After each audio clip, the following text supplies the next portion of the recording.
Okay, welcome back to your daily news without the libtard propaganda. I'm your host, TheBloodyAardvarks. The secret history of the shadow campaign that saved the 2020 election.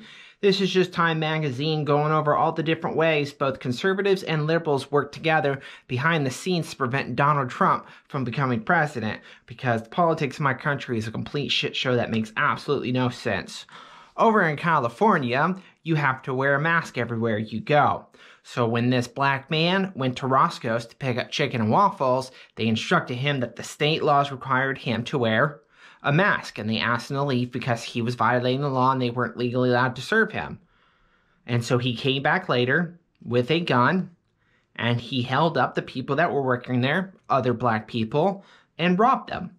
Because that makes sense for some reason. Tom Holland says Marvel won't tell him if Garfield and Maguire in Spider-Man 3. I'm calling horse shit, because every time he's leaked stuff, it's been planned by Marvel to get mass appeal, mass marketing, whatever you want to call it. So he probably knows. He's probably already filmed scenes with him. Stupid story.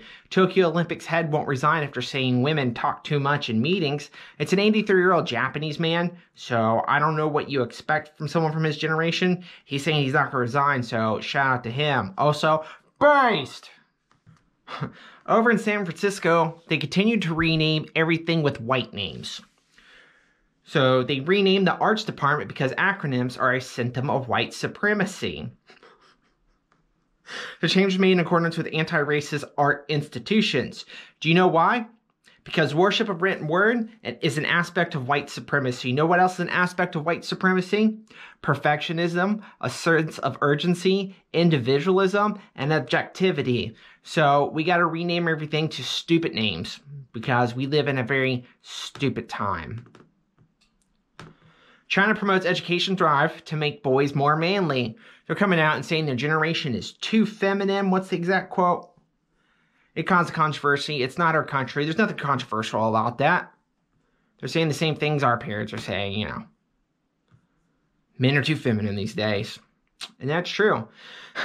David Hogg, also known as the one that got away, is launching a competitor to MyPillow. Now, you think being the communist fuck that he is, they would call it our pillow, right? Well, that's already been taken. They're trying to put out MyPillow. The most likely name is We the Pillow or Y'all's Pillow. This is dumb. Not MyPillow. They're really stupid names.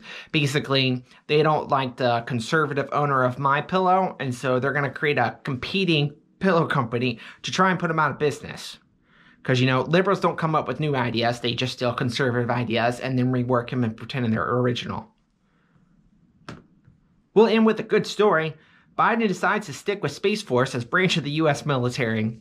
I don't know why that was a decision he even had to make or consider. It's stupid. The article is just basically how he's trying to undo absolutely everything Donald Trump did. And one of the things Donald Trump did was create the Space Force.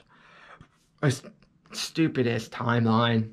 Well, that's been your daily news without the libtard propaganda. I'll see you tomorrow.